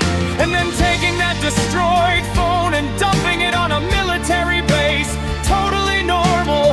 We believe in manipulating people when they are most vulnerable. We believe we have to tell each other what to say to Channel 4, even though it's supposedly the truth. We believe that you're dumb enough to believe that John's injuries came from an SUV. We believe that If we put a billboard up, we can shift the narrative and point the finger back at the woman who was acquitted twice. We believe in disgracing the memory of a law enforcement officer and turning his tragic death into the biggest spectacle. Now shut up, look the other way, and give us money! Sincerely yours, the House defendants.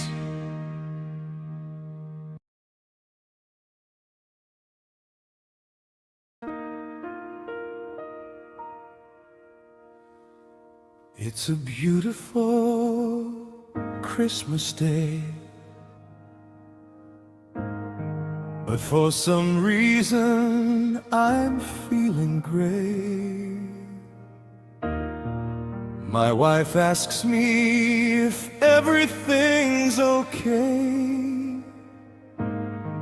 I say it feels like my last Christmas as DA. I wonder how I'll fill my days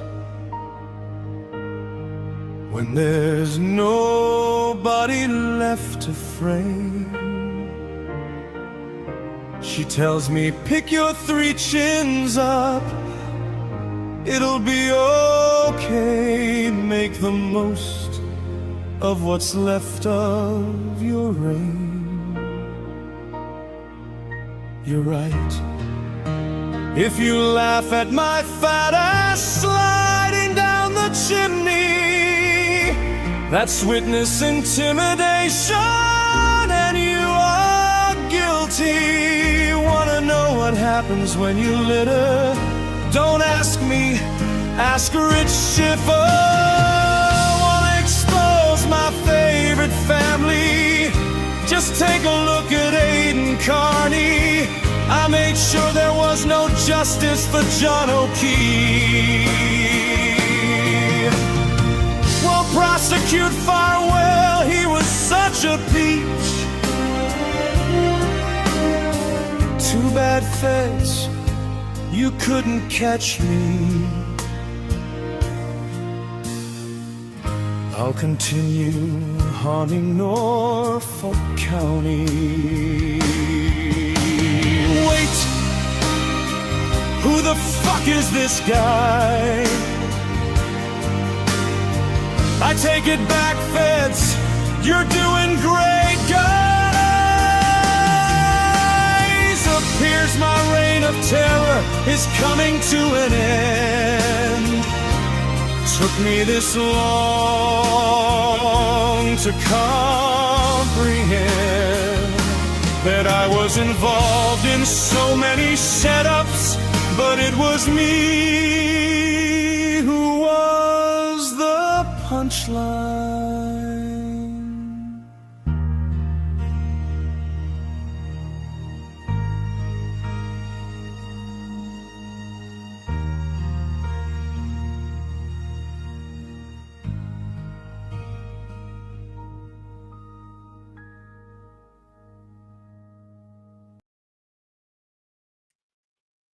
How is Fervent so good?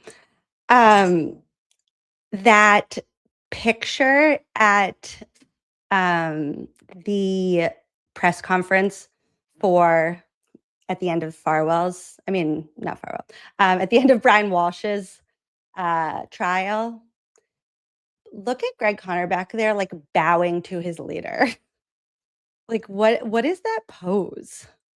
And he says that at that time he thought that Michael Morrissey was still going to run for re-election, that he wasn't thinking that this was going to be his path. Like, okay, sure. Before I play that last little bit that I wanted to, I want to show you some pictures. There was a picture. No, I did not mean to do that. That's what my brain sounds like, actually. That was a really good window into my mind. That is just the life of Proctor defenders just playing all the time. Okay, look.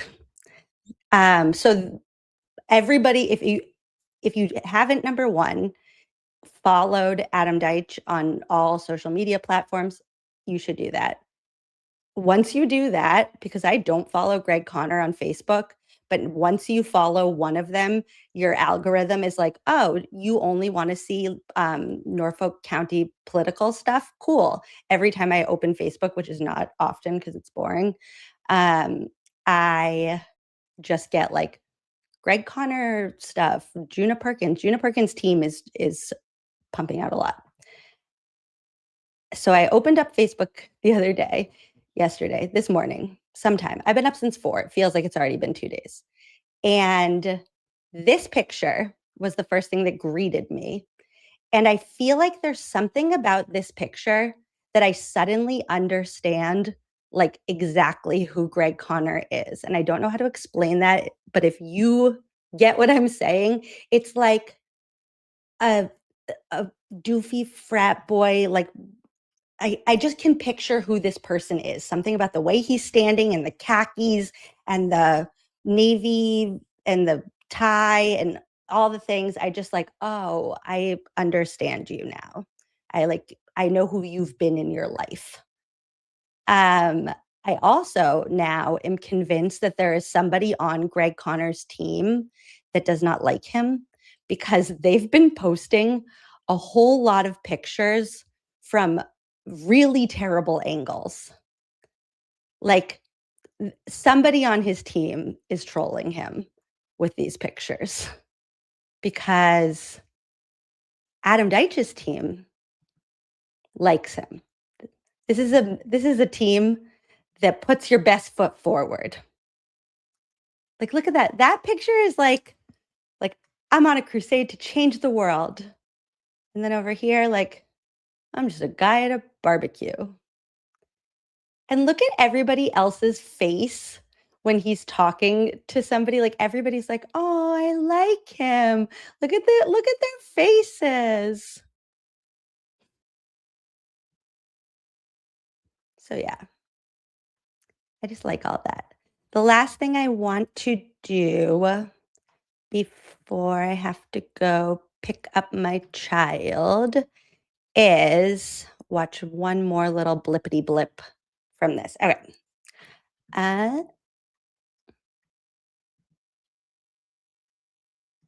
Okay, enjoy. Oh, that's not even what I wanted to do. After all that.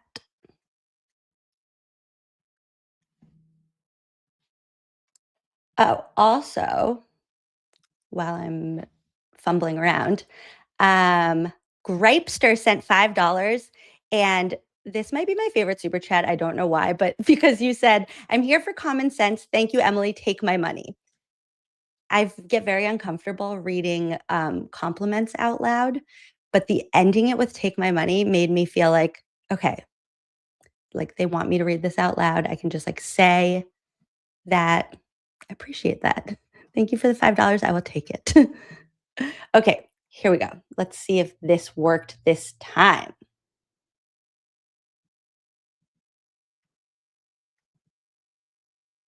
Deliberations. I don't know what was important to the jurors. Here's my personal philosophy on charging cases is I think if you overcharge a case as a prosecutor, you lose credibility with the jury. And when you do that, it could be somewhat cancerous to the rest of your case. Okay. And so I believe that you should be conservative with your charging and charge what you believe you can prove. And so what they were really litigating was whether or not that truck hit John.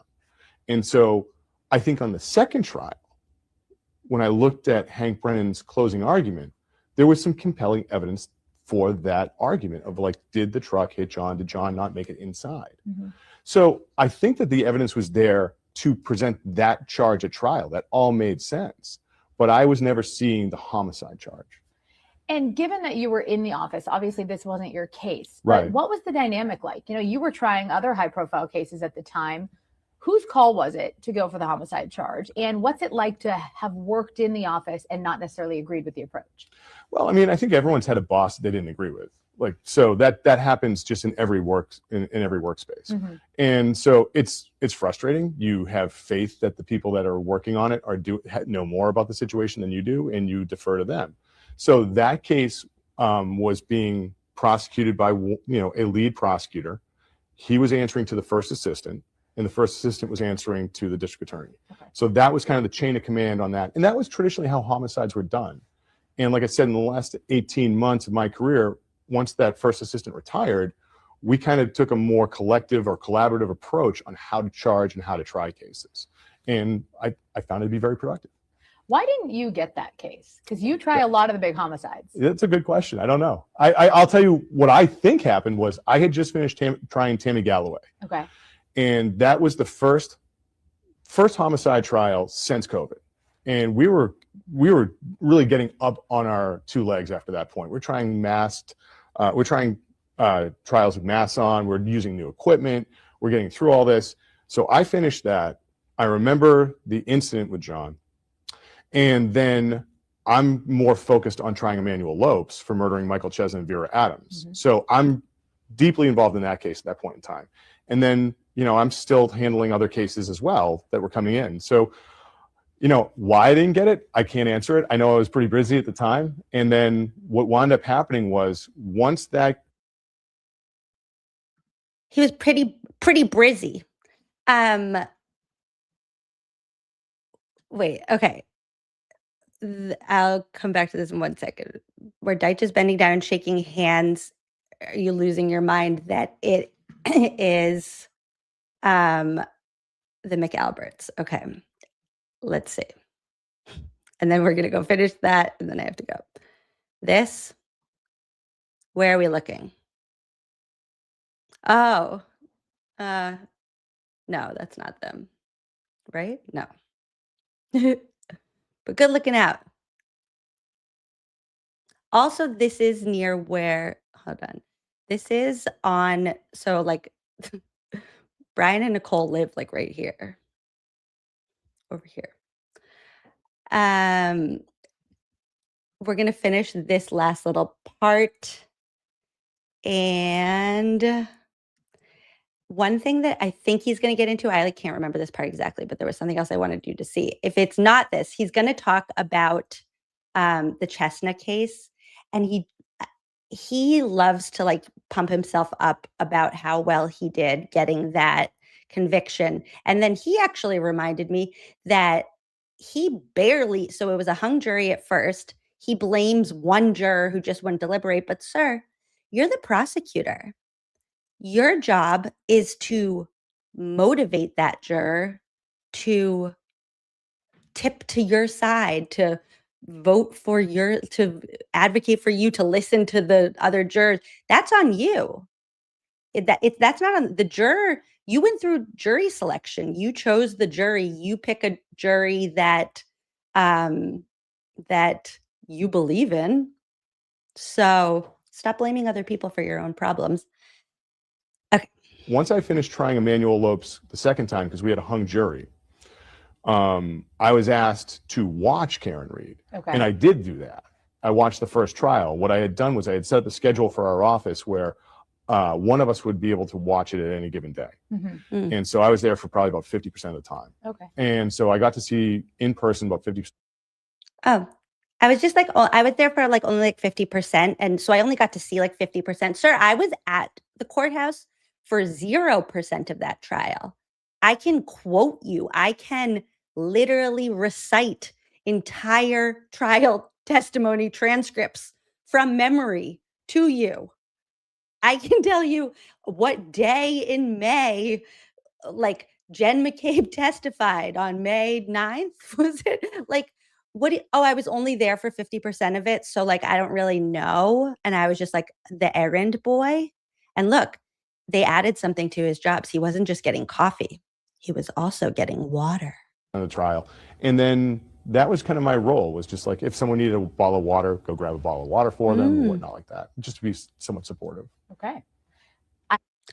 Yeah. So my tax dollars are paying this man to get a bottle of water, to be supportive. If Lally's thirsty, if like Jen McCabe is parched on the stand, he was just the water boy.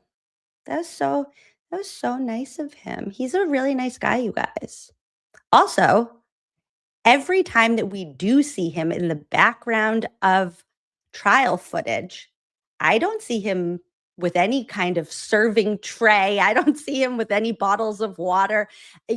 I'm confused about him saying earlier that he would get coffee for people, because I don't think you can bring coffee into the courtroom at all. I think it's like water, maybe even nothing. So that's weird. And when we do see him in the background, he has a yellow legal pad out and he is furiously taking notes. And by the way, I really love that you changed your name to 84DA. Vote 1st September. I have to point out the Emmanuel Lopes case. I was there for the conviction. Yes. That was also 2 trials in front of Judge Beverly Cannoni, the first one ending in a mistrial. Yes. So there's some similarities there. Yeah, there were, weren't there? So, you know, my God, I think door. the Emmanuel Lopes case is a different scenario, though. Right. That was a mental health defense. Right. And my experience with mental health defenses are that jurors, that touches almost everybody. Mm-hmm. And I think it becomes intensely personal for jurors. And what was interesting about that hung jury was the 4-person gave an interview. And in that interview, she had said one person was just holding out and wouldn't deliberate. And so, you know, the decision came down that it was going to be a mistrial. It was devastating. I will never forget being with the Chesnut family after that. It was an intensely private, emotional moment, but it was also, there was a determination. We had to go forward and do it again. And, you know, one juror just wouldn't deliberate. That, so be it. That is that juror's right to do that. And then we had a double homicide in our hands. Right. And so And I'm going to stop there for now. And just to recap his resume, both of their resumes, we put them head to head. Let's see. So Greg Connor tried the Chesnut case. It was a hung jury. He tried it again. It was actually, he does talk in a second about how it was almost hung again, I guess. They were taking a long time to deliberate. He was terrified. So he almost screwed the pooch twice. He didn't. He got that conviction. He convicted Brian Walsh, who for some reason Celebrate was super accurate that day, those days that Brian Walsh was Googling, like, how to chop up a body, how to dismember my wife when I found her, whatever. The easiest case, my point is, the easiest case that you could ever get a conviction on. And then he was the water boy. He was the, he got the coffee, he got the water, and he, these are polka dots. I don't know. They're just sparkly polka dots. He also worked with Morrissey to make a Brady list or something that already exists. And the police got Narcan, and somehow he's taking credit for that too. I actually don't think that the DA's office has anything to do with police having access to Narcan. Correct me if I'm wrong. But so that's his resume. He's very proud of Morrissey. He stands with everything. He's very clear. I stand with everything that Morrissey's office did, except for 2 cases. He thought that Karen was overcharged, so he would have just gone for manslaughter. And because apparently sometimes you just back up 24.2 miles per hour, 62 feet, and then you hit your boyfriend by accident. Whoopsies. And then they turn invisible until 6 a.m. That just happens sometimes. It just did. And Sandra Birchmore's case, which he actually didn't even really explain what he would have done differently. But he just thinks that maybe there's another case named Sandra Birchmore that he's talking about, because I don't even know that case. Then you have Adam Deitch, who prosecuted the CDL scandal and put an end to the corruption that was happening, where these people were just like handing out commercial driver's licenses to people who didn't qualify for them, didn't take a test for them, didn't do whatever. And they were getting that exchange for like pools and like other stuff. That's weird. Also, Matthew Farwell got a CDL license around that same time. I have questions about that. Adam Deitch also looked into absolutely everything Karen Reed. It is our impression that he hired Arca, and we love that. We don't know that for sure, but the federal government did. And he was so incensed by what he saw happen in this DA's office based on his 3,000-page report that he gave them, that he uprooted his entire life to come over here and fix things. So you guys decide. Who do you want in charge? I will leave you with this. If each one of us does one little thing, it really can make a big difference. Like our friend who changed their username to AD for DA. Like that little tiny act could make a difference. Like you could go into a chat where somebody doesn't know what that means and they look it up and then all of a sudden they're invested in this. Sharing one post on Facebook could make a really big difference. Posting something, talking to someone, sending a text message, making a phone call.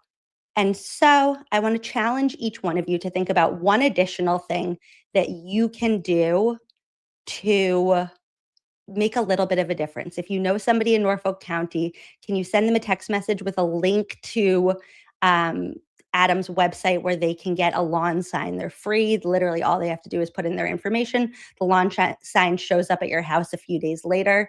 I think that makes a really big difference. To me, it does.